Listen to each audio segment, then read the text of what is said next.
Myeshia Johnson cries over the casket in Miami of her husband, Sgt La David Johnson, who was killed in an ambush in Niger.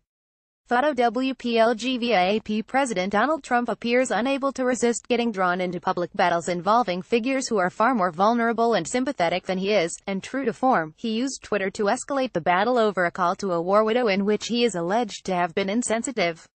Trump tweeted that the witness to the call had totally fabricated what I said to the wife of a soldier who died in action, and I have proof.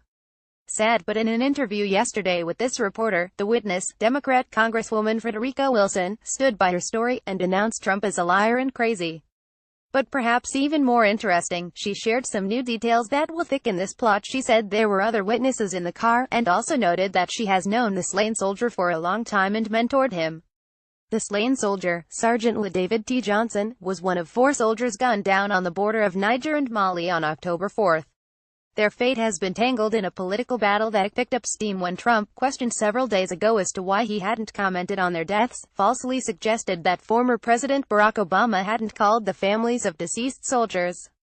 Trump continued stoking this story by instructing the media to ask his chief of staff John Kelly if Obama had called him upon the death of his son in combat.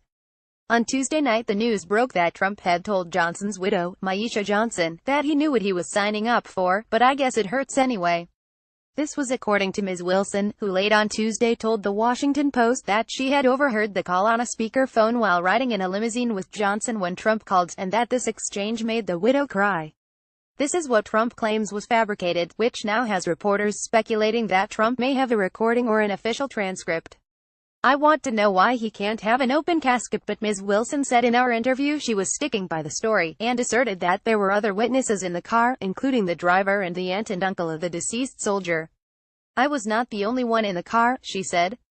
Mr. Trump is crazy, Ms. Wilson told me. He's a liar. He's proven to be a liar. She said she was more concerned about the circumstances around his death than about what Trump said.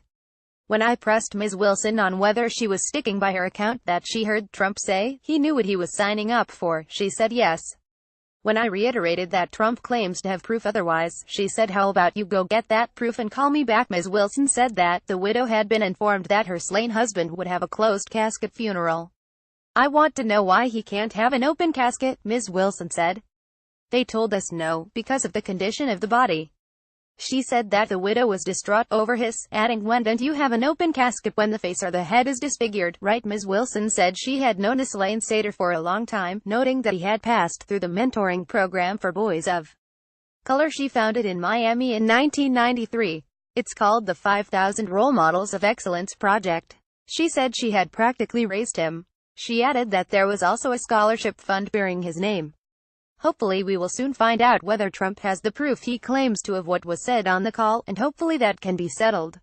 Either way, it appears that this story is likely to escalate, now that it appears that Ms. Wilson had her own relationship with the dead young man, which will perhaps complicate any further criticism of her by Trump. And now we know there were others in the car, they may be sought out.